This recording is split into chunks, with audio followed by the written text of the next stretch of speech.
Welcome to Ponchatoula Live, the show where we make it easy for you to connect with the people of Ponchatoula. I'm your host, Parker Layrisson, and this week I've got not one but two great guests to introduce you to. I want you to take a moment and think about the thing you value most in your life, at least in the material world. It's probably your home, right? It's probably the place you feel safest. It's probably the most important thing you've ever paid for or maybe are paying for. And when you think about selecting a home, it's such an important decision. It's a very personal one. It's a very intimate one. And therefore, it's something that has to come from a great place of trust. So I'm going to introduce you to two young people here who are unquestionably great at selling homes, among other things. They're a wonderful young power couple. They are brave and fearless in a way that really impresses me. They started their own company during a pandemic. They are great parents. As you may see, they have their third child due here in just a few weeks. Great folks. I've known the husband, basically his entire life, coached him when he was little. And you've seen one of his cousins on the show already. So with no further ado, I bring out our guests, Ashley and Andrew LeSaicherre. Welcome to the show. Thank you. Thanks for having us. Thank you. Thank you both for being here. Why don't we begin? And I'll defer Ashley. We're a gentlemanly show, just like the LeSaicherre family. The Layrisson boys were raised with manners. It's ladies first here. But why don't we begin with you just telling us a little bit about yourself? Sure, absolutely. I am from Hammond. My parents basically they met in Baton Rouge at LSU, and my mom is from Baton Rouge. My dad's from New Orleans. So they tried to figure out a place where they could be in the middle for their families. So they landed in Hammond, to be honest. Okay. That's kind of how it all happened. My dad is a veterinarian. And so when he was trying to figure out where he wanted to open up his practice, he looked at a map and said, okay, here's the open spot where there's not another veterinarian. Let's do it there. So that's cool. Kind of an unusual way considering nowadays it's just a different way to do it. But no, that's smart. I think today's opening day for Major League Baseball, and I am a big Yankees fan. Sadly, I didn't get to finish watching the game, but they went down in the 9th inning or 10th inning today. So unless they had a miraculous comeback, I think they may have lost the first one. But I'm saying this to build up to, I think it was Ty Cobb who had some great saying. It was something like "hit them where they ain't," meaning when you're trying to get a base hit, look where the fielders are not and hit it there. And it sounds like maybe that's what your dad did with his approach to opening a business, right? It was smart. Yeah, don't go set up yeah. next to Dr. Ernst or Dr. Weed or some of these guys who have been here forever. Go find your own, place. That's smart. Right. Yeah. So that's kind of how the Perus is my maiden name, actually Peru. Okay. That is how the Perus kind of landed in this area. So I have an older sister, myself, and I have a younger brother. And Okay. we all went to Holy Ghost, and then we went to St. Thomas, and then after high school. So I guess in high school is whenever a lot of my personality and leadership began. Tell us about that. Yeah, I was in a lot of different organizations. St. Thomas has definitely grown since I've been there. They have a lot more cool clubs, but back then they had Key Club, we had spiritual clubs, and I was in a lot of those. So which ones were you involved with back then? I was involved in Key Club. I was involved in the spiritual club. They had a spiritual advisor club. I was an ambassador at St. Thomas. So anytime someone would tour the school, it would be a student basically giving them a tour. I was a lot of service. I think I was in the Spanish club, even though I'm not very fluent in Spanish. But I was a part of a lot of clubs. I just really found my niche. I was in the art club. I mean, literally every club that I think kind of fit me, I joined just to get more experience in life and be a little more diverse. So yeah, it was great. So after that, then went to LSU. Okay. And I started as an education major, and I did the Walt Disney World College program. So that's whenever you go to Orlando for a semester. Yeah, you get to work at the park, right? Yes, you work at the park. And it was there that I realized that I don't know if I would enjoy a classroom all day. Kudos to teachers. I mean, that's all I have to say. So Right. I came home and changed my major to business. So, but the experience at Disney taught me a lot about business, which I think is why I switched. I did merchandise in the Magic Kingdom. So the gift store after the ride of Pirates. Which of the parks were you in? Did it rotate, or were you always in the Magic Kingdom? How does that work? Yeah. So you stay in your park. So I was in the Magic Kingdom my whole internship. Okay. But we did switch lands. So my main hub, if you will, was Adventureland, where they have Pirates of the Caribbean. They have the Aladdin ride. They have a couple of different things over there, Jungle Cruise. Right.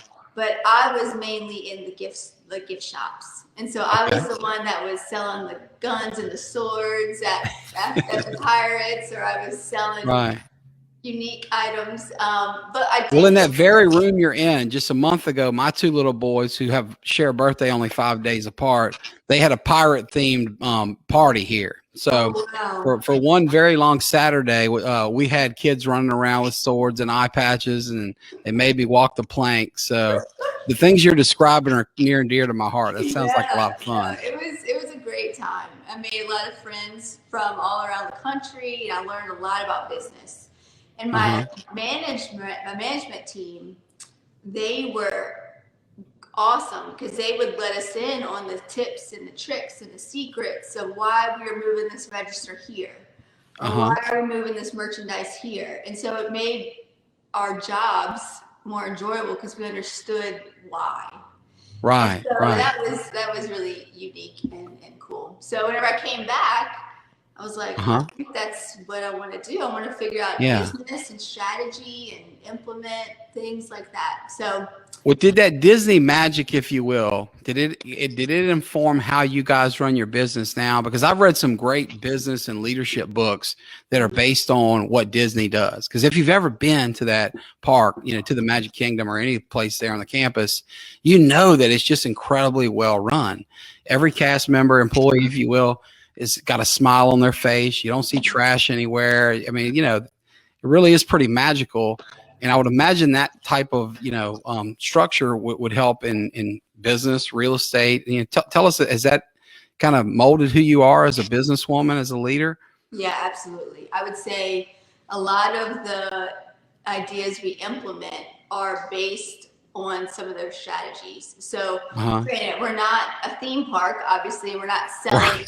Sure. We are selling a service just like Disney does. And so making people feel that we are 100% focused on them, making people, and we are. I mean, we are. It's not an act. We definitely are focused on them.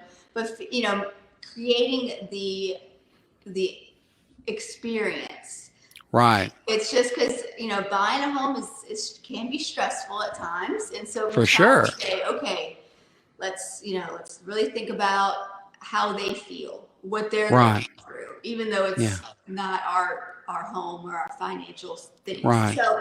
So we definitely implement a lot of those things when we are working. We try to keep our office with one interesting thing. A lot of people don't know this. Cardboard is not allowed to be seen on stage. So really, yes, because that puts you back into a world of cardboard home. And so if you are basically putting out merchandise and you have a cardboard box in your hand, like you can get in trouble, right? So we try to implement very small things like that, where it's like it's a different feel, it's a different vibe, right on stage. So. But anyway, I know it's a really unique experience that we have because I bet training there. I say we because you'll hear Andrew did a similar thing. So, but yeah, it was a great experience. And then we came back, or I came back. I keep saying we. I came back. And, so you guys were y'all there together? I know Andrew, we're gonna get to your story, and eventually these paths will converge. And we see the proof of that there with your beautiful wife is very pregnant, just 3 weeks away from child number 3. But were you guys at Disney together? And if so, did you? Okay.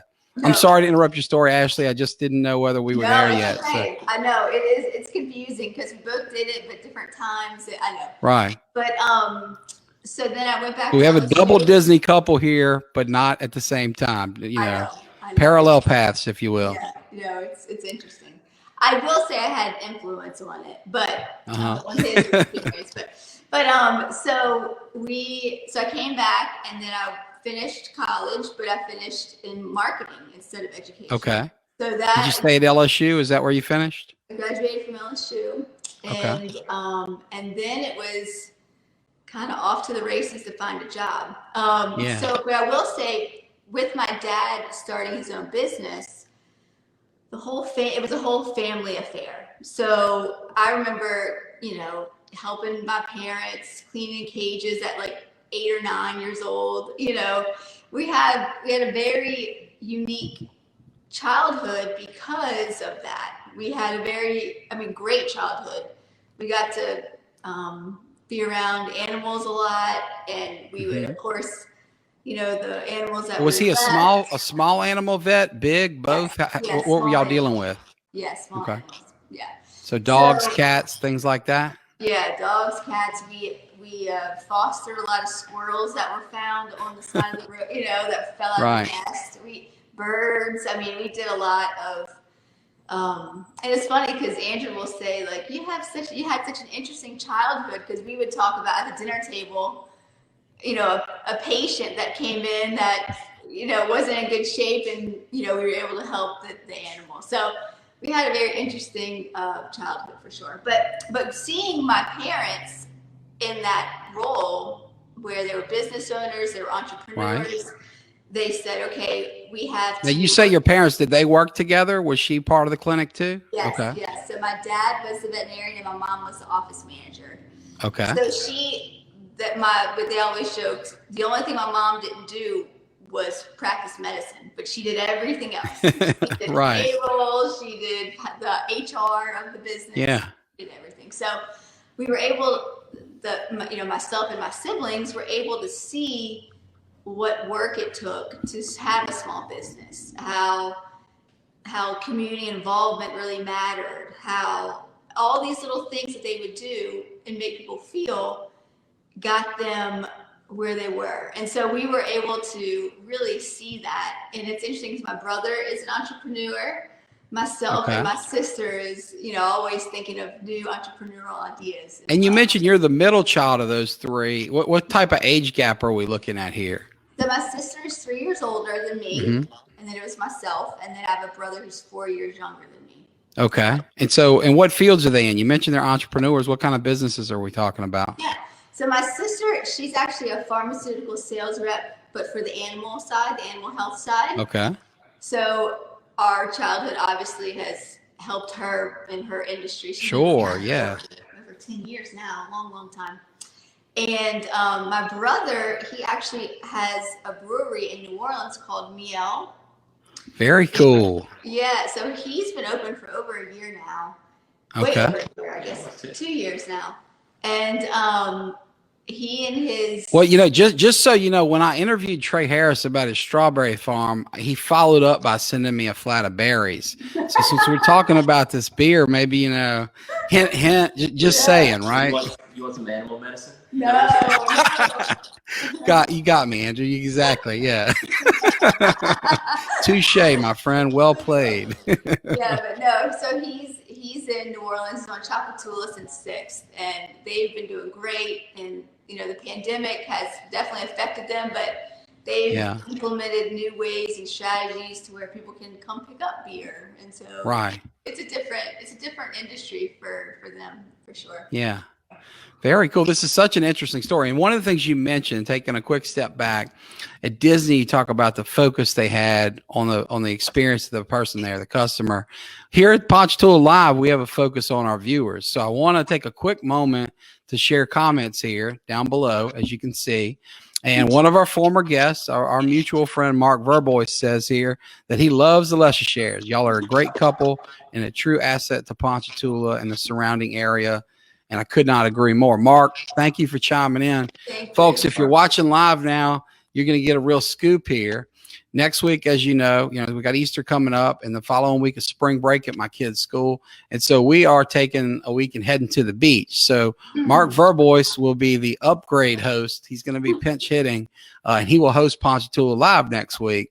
And anyway, it's an upgrade because unlike me, Mark has actual broadcasting experience. As you probably know, Southeastern has one of the best college television programs in the country, and Mark was one of their original anchors. He's like the Dan Patrick or the Stu Scott of Southeastern.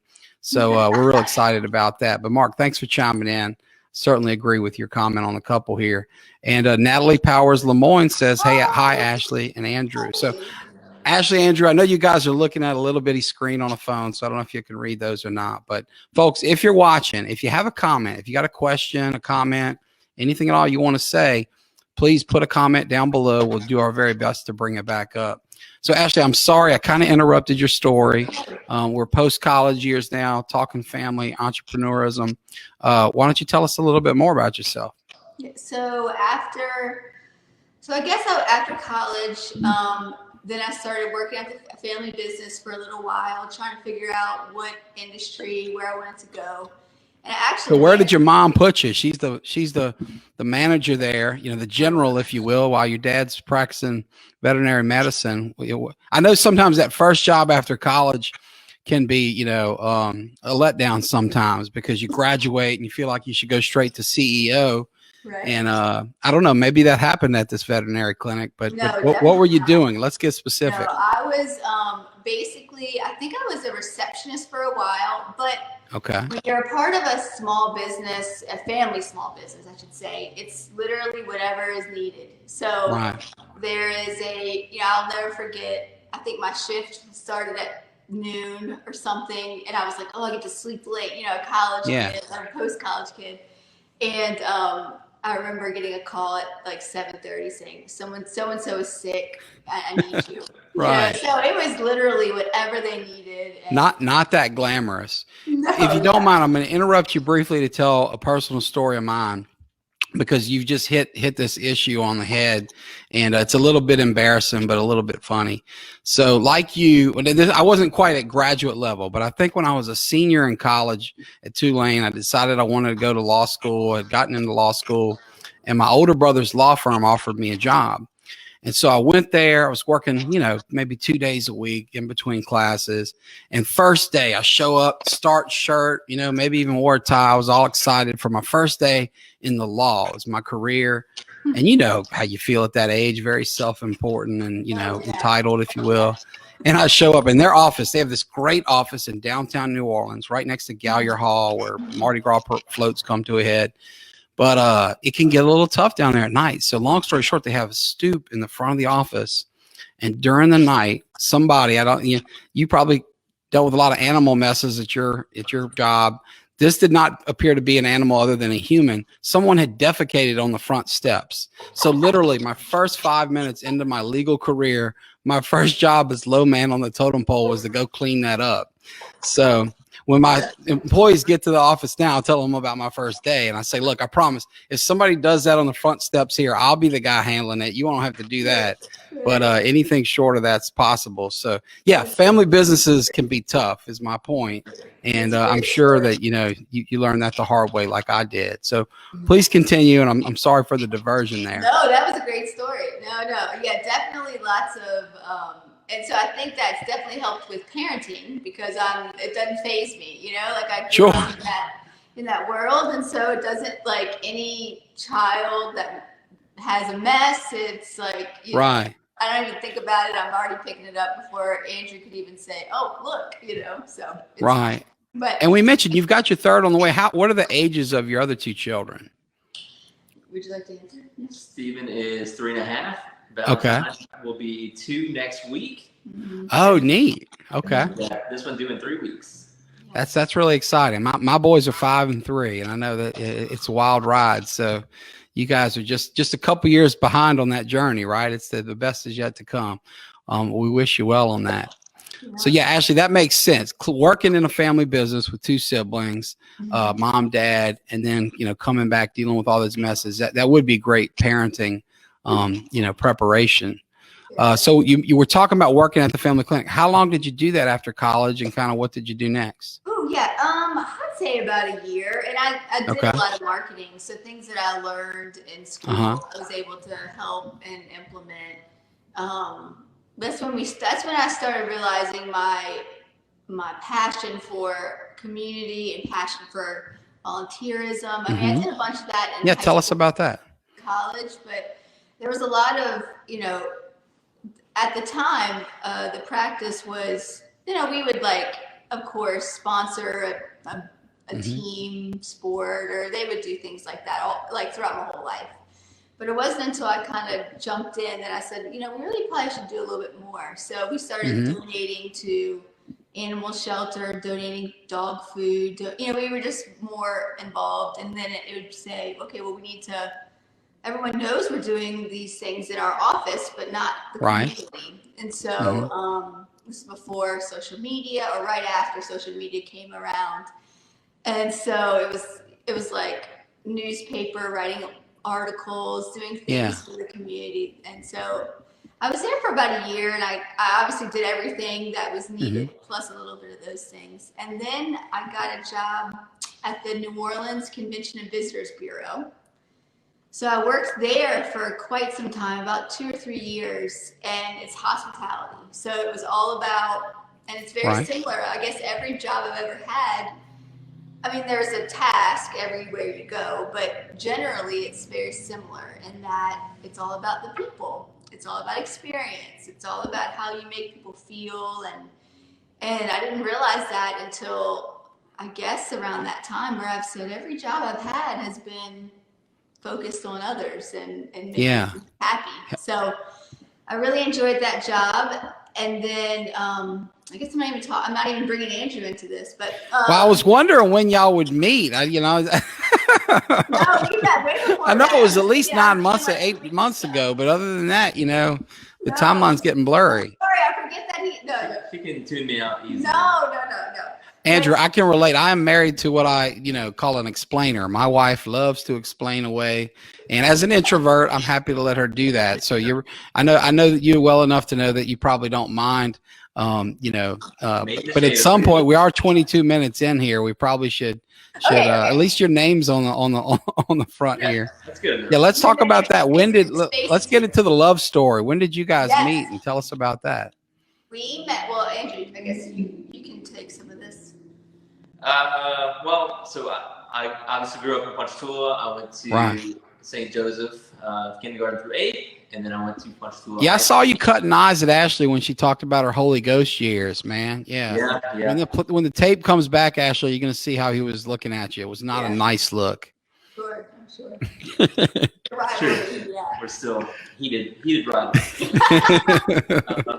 So from St. Joe to PHS, right? And Ashley mentioned Key Club. You were a Key Club president there, right? I was Key Club president in my junior and senior year.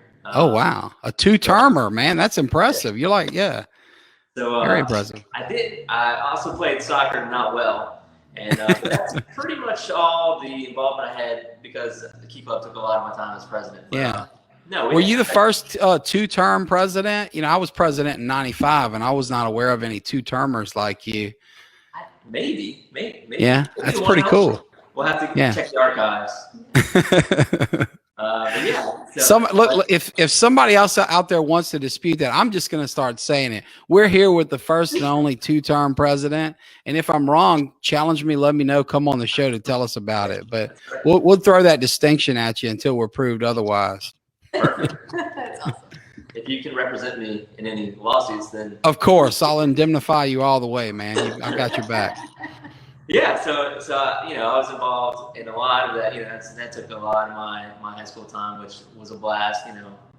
All my friends were involved in it as well, and it was a great, I think, introduction to service and being involved in the community.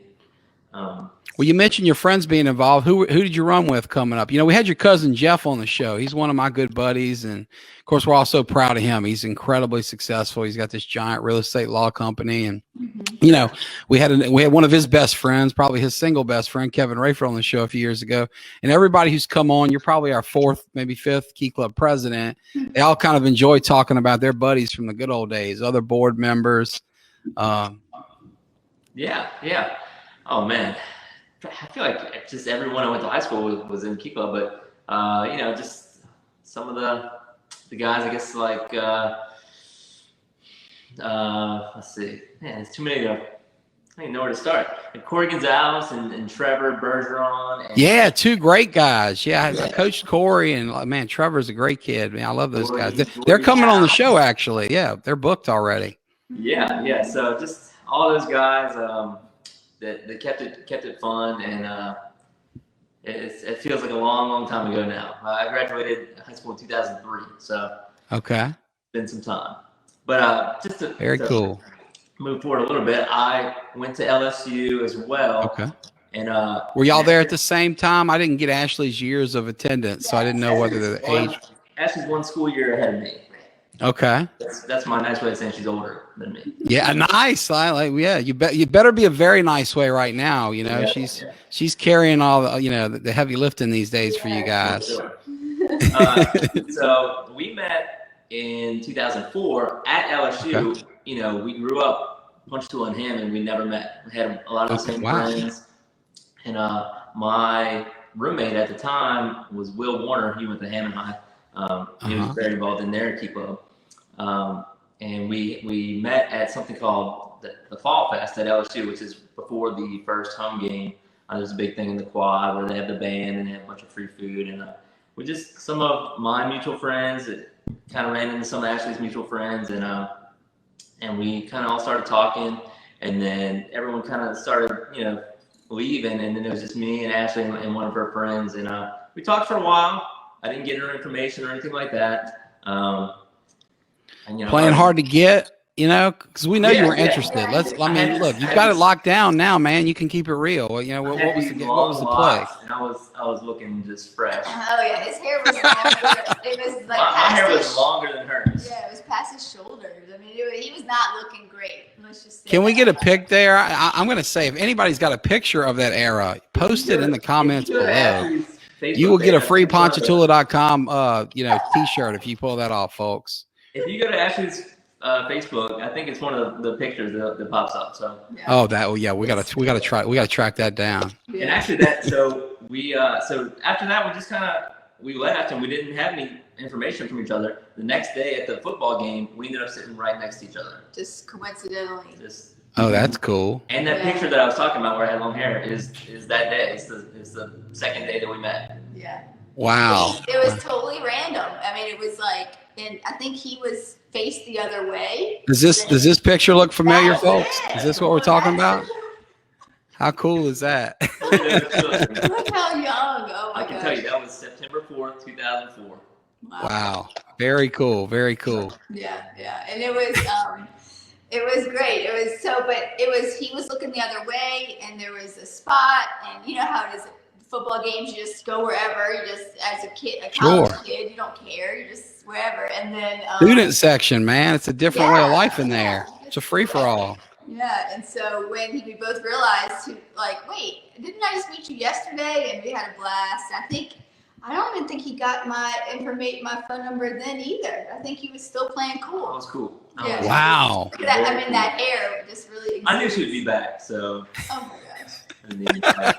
No, we found our way to. I love it. To contacting each other and kind of been hanging out ever since. So, but at the time, Ashley had just finished her time at Disney, and then she was obviously very passionate about it and spoke very highly of it, and kind of it put the bug in my ear, and I was like, well, I need to try this too. So it was probably a year and a half later that I finally did the college program as well. So I was at the Hollywood Studios, what it's now called. It used to be the MGM. And I worked at the Great Movie Ride, which rest in peace, no longer closed there. a couple years ago. Yeah. But I was a tour guide and a gangster and a bandit in that show. It's kind of an interactive ride where you would go through a gangster and a bandit. So it was that bad boy. That's how you want. That's what you got her with there. Right. Hard to get and bad boy. Young bachelors, if you're listening at home, that's what works, right? That's what it's all about. Now, my wife right up there, she would tell you there's nothing gangster or bad boy about your host, folks. So I'm glad there's at least one gangster on the line here today, because it's not me. So funny. Yeah. So, but no, like Ashley said, it was a very formative experience. Because they teach you the importance of caring for people. Mm-hmm. Really. Yeah. That's what it's all about. You know, the rides and the shows and the food and all the stuff that makes it fun. Really, the cast members make your experience there what it is, and they ingrain that into you. And it's something that I think we both took to heart. That caring for people is really the best use of your time, the best investment of your time. So I think it was very formative for both of us. Mm-hmm. Well, and I know that plays a huge part in what you do today as realtors. So why don't we talk about that value in particular and how it applies to your current career? I know we haven't quite gotten there in the story yet, but that's what you do. And I mean, you know, in a bit, I'm going to ask you more about how you started your business during a pandemic, and you've been incredibly successful. People are singing your praises all the time.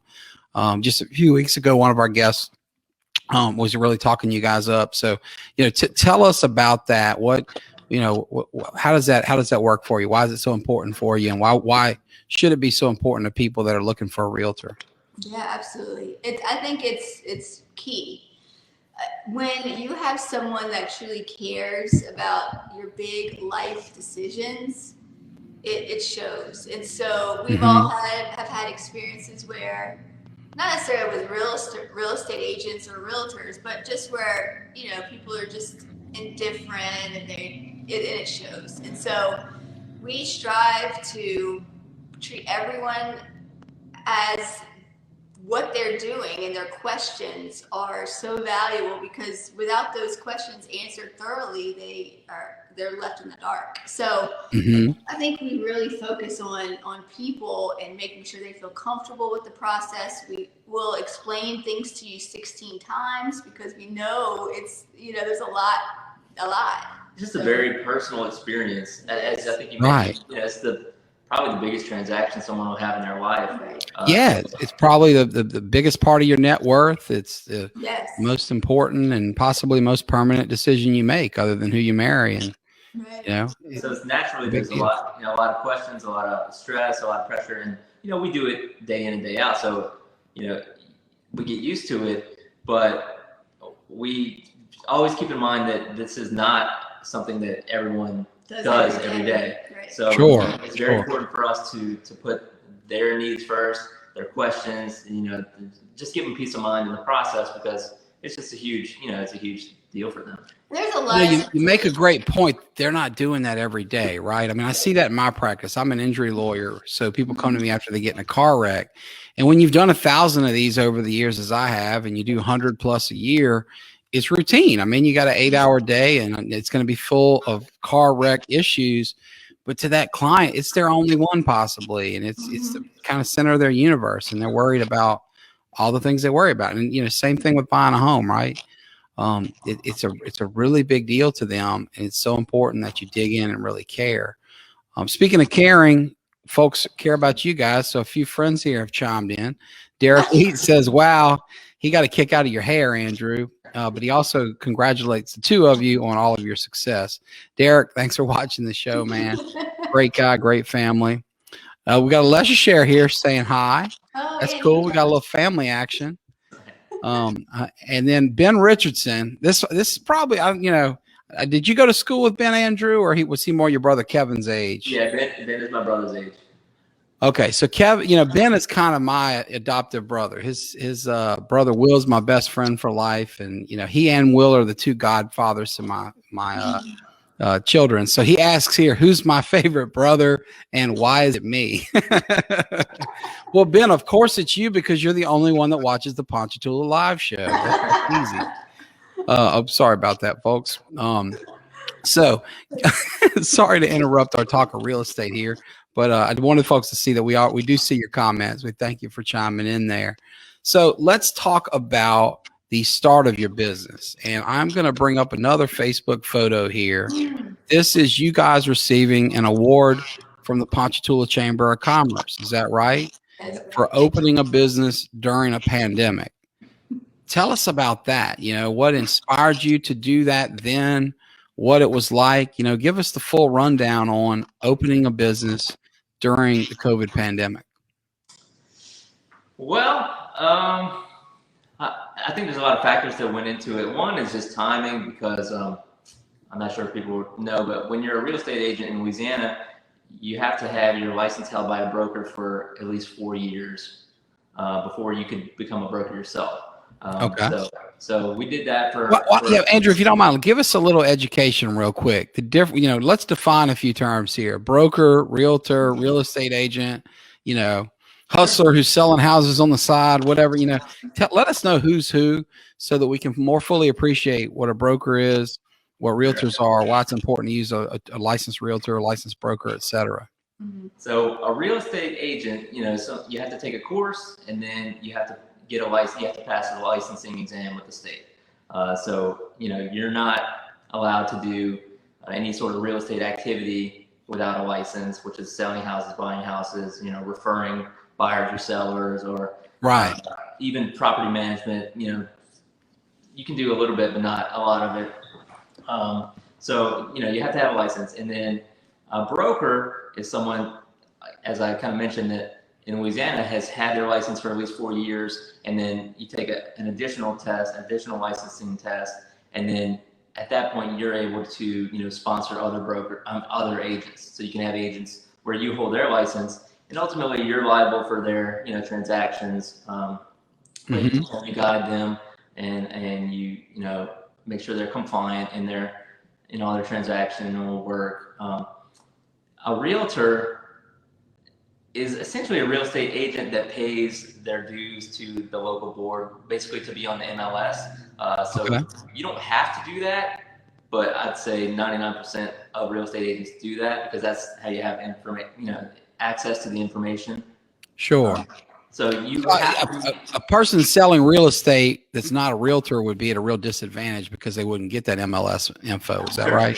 So you could legally do it because you have your license and you are a real estate agent, but yeah, a realtor, most real estate agents are realtors. Gotcha.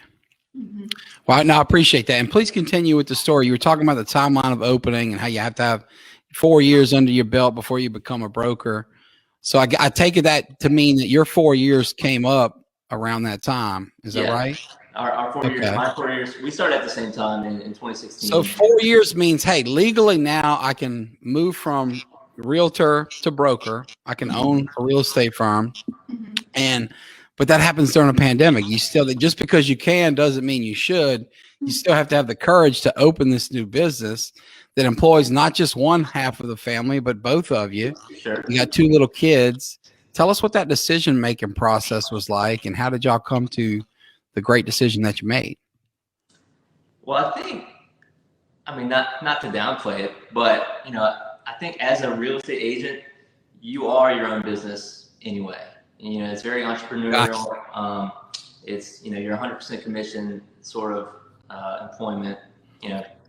So it's not like a doctor who's working at the hospital, drawing a salary, deciding to go open up his own clinic. Right. You're kind of already eating what you kill anyway, right? The percentages change, the risk factors change a bit, but not as dramatically as some jobs. Sure. And then, there's a lot more to consider as far as administrative work and, liability and things like that. Sure. And now, I'm able to hold other agents' licenses, more procedures, more policies, strategies. Right. And we can be a resource for them. But, ultimately, it's a combination of those factors that we have always been kind of entrepreneurial and wanted to be on our own. And, we have a certain vision and values that we strive to adhere to, like we were talking about with the different thing, and just putting people first. And we knew that under our own brokerage we can make the rules and treat people as we know they need to be treated. And so we made the leap. And here we are a year later, and as I understand it, you're expanding. You just hired another full-time realtor to work with you. Is that right? So clearly it's been a success. That's correct. Tell us about that. We got our first agent joined us last week, and then we've got potentially some other ones joining us here soon, and we're looking to get our Mississippi license here soon. Oh wow, that's exciting. Okay. Just trying to expand and just help as many people as we can, really. Yeah, that's great. Well, real estate is unquestionably one of the most competitive, most highly marketed, professions you'll find, right? I appreciate that because my world, personal injury law, they're lawyers with billboards and TV commercials and big budgets in every direction you look. So it's hard to get your name out there. Ditto real estate, right? You guys seem to do an exceptional job, especially here in our hometown community, of differentiating yourself from the pack. So what are some of the things you've done to get the word out about this new business, about what you offer, the services you provided, and what have y'all done? I mean, Ashley, you mentioned this community marketing you did with the clinic back in your vet days. Do you draw on that? Is it the Disney influence? Is it a mix of all of the above plus more? And what's the secret sauce? I don't want you to divulge anything that'll give the competitors a way to catch up, but to the extent you're comfortable, share with us kind of what's been the secret to your success, because you guys seem to be everywhere all the time, kind of, sharing good things with the community. Yeah, I would say, I know we kind of sound like a broken record, but it's really about the people. We really, when we do a transaction, once we're done at the closing table, doesn't mean that that's the last time they're going to hear from us or see us or be invited to a kid's birthday party. I mean, you develop these relationships over the course of 6 months of looking for a home, or 8 months, right, 2 years, or whatever, however long it takes. And so you develop these relationships and you become friends with them. And so I think like us doing that over a course of 5+ years, we've grown not only as business people, but we see that it's all about the people. And so I'm not saying that other people don't do that. I'm sure other agents and realtors do that, but I think we just put so much emphasis on it, and that's the fun part. I mean, that's the part that we like. I think it's kind of counterintuitive, actually, because we do not. I feel like we don't promote our services really. We always just try to, go with service to people in mind. I'll give you an example. Ashley saves all our boxes that we get from Amazon packages. Wait a second. I thought Disney said no cardboard. Wait. Yes, I know. And then always.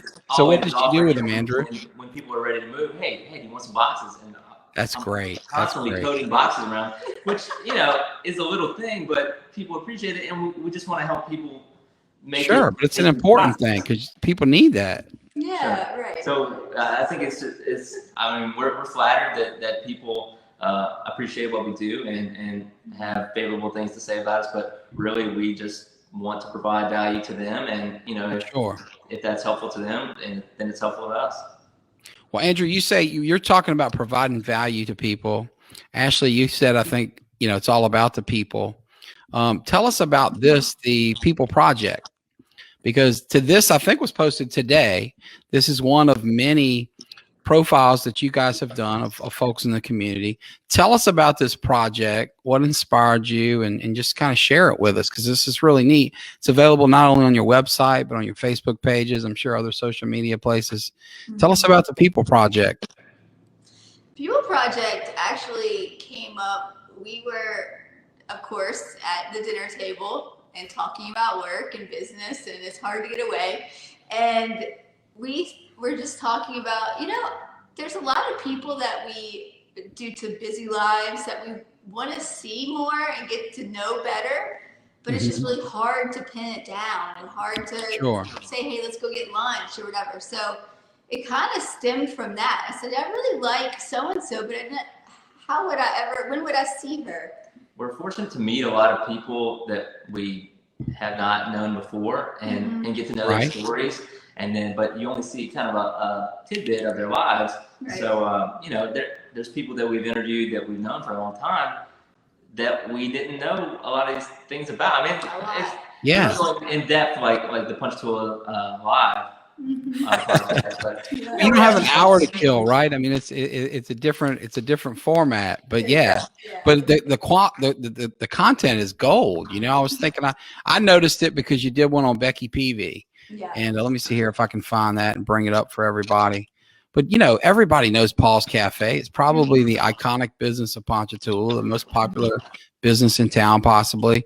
And if you know Becky, you like Becky. She's one of the best people you'll ever meet in the world. But I learned so much about her that I never knew, and it was so cool. Floored at some of her answers, I mean, and Andrew went to school with Becky since they were little kids, and it's a great family. We interviewed her grandfather, Mr. Reggie, last week, one of the true American heroes. She's not the only great PV out there. There's a ton of them, but she's wonderful, and I would never know these little things about her, and about how, she's living on a farm with her family and kind of what her true interests are. I mean, some of it's no surprise. We know what a faithful Christian she is and family-oriented woman. And, herself, we've been talking about a lot of entrepreneurs here, herself a great entrepreneur, married to another, etc. But it's really neat, so I would encourage anybody out there who's listening or watching to check out the People Project, because there's a lot of good people on there and some great little facts about them. So thank you for sharing that with the community. And y'all mentioned about how it's tough, and I have little kids like you, so it gets much tougher to get out during that. That's why I'm so grateful my buddy Mark Verbois is going to host his show next week, because he's chasing little ones around too. But it's especially hard in a pandemic, right? Because maybe folks are scared to get out with COVID or not vaccinated yet or whatever. But you guys have allowed us to get to know the community better, and for that I thank you. And we thank them. We love doing it. We love meeting new people, and if you do go onto our People Project page, there's a spot there to nominate other people that you think we should get to know, and we'd love to get to know them. So what do you guys do for fun? We've talked a lot about your careers, about your education, about your business, your career history. What do y'all do for fun? Man, with little kids and all the being pregnant, it's like I mentioned, we have she's gonna say sleep, right, Andrew? I hope you let her nap sometime. So we play with them until it's time for them to go to bed, and then a lot of times we either do a little more work, get back to work, or wait, that's fun. Oh my goodness. No, but I guess just our daily life. But what is fun? We really enjoy. I have two nieces. My sister's got twin girls. And cool. So when in the summertime, we like to go over there. They have a swimming pool. So we definitely spend a lot of time with them and family. But we play a lot of Play-Doh. A lot of Play-Doh. A lot of blocks. A lot of blocks. Yeah. It's funny because sometimes, clients have questions at 8 o'clock at night. And that's, it's when we're in bedtime routine.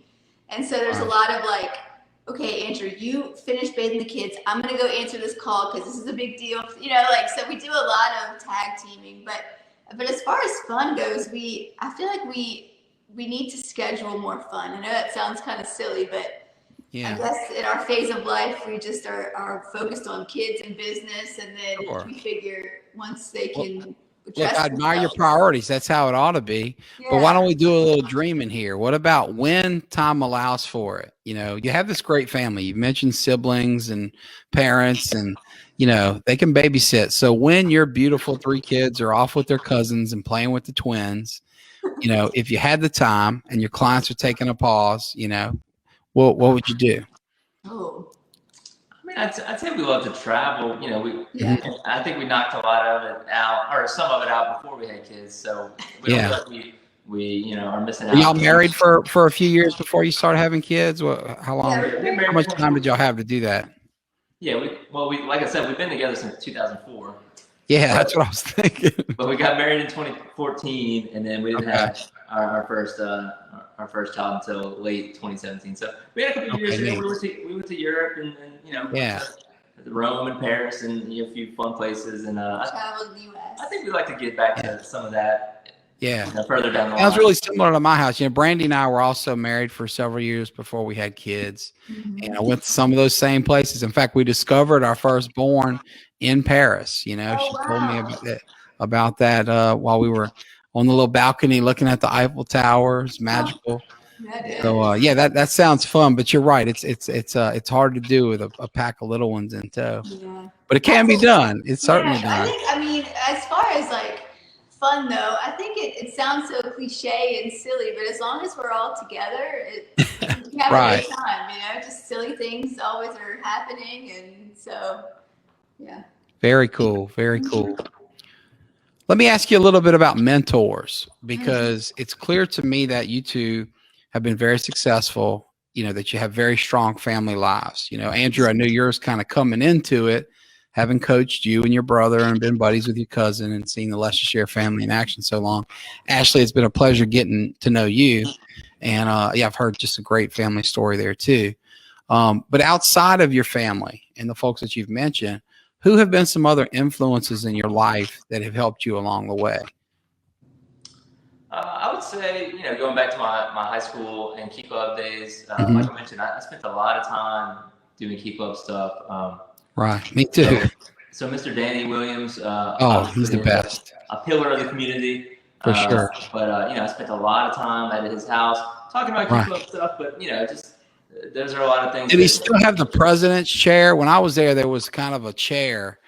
Passed down, and it was your right to sit in this throne, if you will. Oh, yeah. And he had all the stuff you could want, all the sweet tea you could drink, all the candy and chips and whatnot. That's it. And it was great. But so was that chair still around when you were there? I'm not sure if it still is, but yeah, back in 0203 it was, and I good use. But no, I mean, he obviously is such a great man, and cares so much about his community and about the development of youngsters, and I really appreciated that. And just recently, I know you said not family, but no, please, no, I didn't mean to exclude family. I was just trying to give us a jumping off point. But no, please, your family's so big, we couldn't get to all of them if we stayed here till next week. So mention any of them, please. Outside of family stuff, really, Jeff has been a big resource and inspiration for me, because obviously we're in this kind of the same field with the real estate, and I'll go to him with a lot of questions, or have in the last couple of years. So this is your cousin, Jeff LeSaicherre. And for anyone that's not familiar with real estate or Jeff,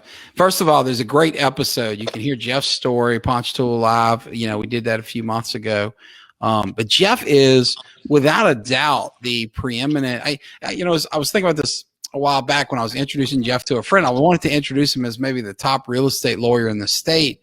But at this point, that might be too small, because Jeff, like you guys, is expanding into other states and doing so well. But he's certainly, unquestionably, the most successful Louisiana real estate lawyer, say under 50, if not totally. And his business is growing so fast. I'd hate to limit him to one state or one region. So that must be quite a resource to have as a young professional in real estate, to have a cousin like that that's so accomplished, with 10 offices and tons of lawyers and staff. Before we even got our license, we had it with Jeff. We said, Jeff, you're the guru, tell us the good, the bad, the ugly, and so he did, but he wasn't quite the mogul that he is now. Right. Well, speaking of the days when he wasn't a mogul, I remember well when Jeff came back to town, because Jeff, and again, this is in his episode, but Jeff's career got interrupted by Hurricane Katrina. He was doing well in law school. He started the night program. They had kids, but he did everything right. And then wham, Katrina comes. The law firm that had promised him a job no longer exists. Life is chaotic. And but when he finally moved to Ponchatoula, he set up shop on the same block where your office is, right?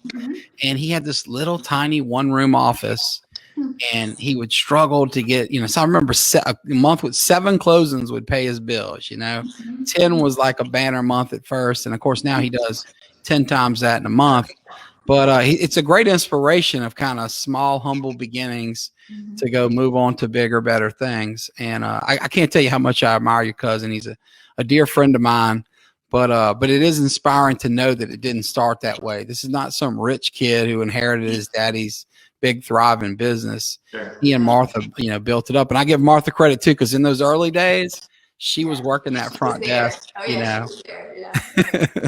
No, yeah, So Andrew. thanks for sharing that. What about you, Ashley? Who are your influences? Well, in high school, so a lot of the teachers that were there were great, and I don't think there's many of them still there that are teaching, but a lot of like similarly advisors to different organizations that I was in. I mean, it's like Andrew and I had very parallel beginnings in school and in experience. Right. So it was very interesting when we actually met and we, started comparing notes, if you will, and talking about our childhood. And it was like, gosh, when he finally got around to getting your digits, right? And that's right. A couple a week or so after we met. I still don't have her number. I just send her AOL. Yeah. She calls you, right? You just don't. You. So dating us, really, like old, But yeah, so a lot of similar, there was a couple of nuns that actually were the principal when I was there. Okay. They were a true inspiration. A lot of my religion teachers were a big deal. And then in college, it was similar. A lot of advisors and a lot of teachers. I was always the one that was going into their office during office hours to make sure I understood the concepts, and then you just end up talking about life. I guess I'm an old soul. At 19, 20, we would chat about their experiences. So a lot of those types of people. I know my parents were huge influences. Mm-hmm. Just seeing how they ran a business and having a family and being prioritizing both. And I think that's what we strive for. So. But yeah, there's just so many people in my life that have led me to where I am today that it's almost impossible to name them all. It's funny. I didn't grow up in a small business like Ashley did, but I think when I realized what it took to be a small business was when we first started dating. It was like, well, I want you to come to my family Christmas, and I want you to come to mine. And she was like, well, on Christmas Day, we have to go walk the dogs and feed them, take care of them. that are boarded at the hospital. So if you want me to come to yours, you gotta come help. So Christmas morning, I would go help walk dogs and clean up dog mess and that was the early feed days. animals Still madly in love, But that kind of showed me what it takes. You saying that wore off over time? No. His desire to get in there and. I think he would just say, "Well, just meet me after. You'll be there." No. I think it was very informative about what it takes to run a small business with your family, and a lot of people tell us, I don't think I could work with my husband or wife, and I don't know how I could not. That's sweet. Well, I can see in this interview, you guys have a great yin and yang thing going. My wife would have killed me by the probably 15-minute mark. So I love my wife. We work great as a couple. But if she were in the building with me day to day, it might get ugly quick. Well, so it is. I think maybe not incredibly rare, but it's not a given. Not every great couple can be great business partners. Sometimes folks need a little separation or just, work through problems differently. So you guys are really blessed to have this little dynamic going. It's really neat. Absolutely.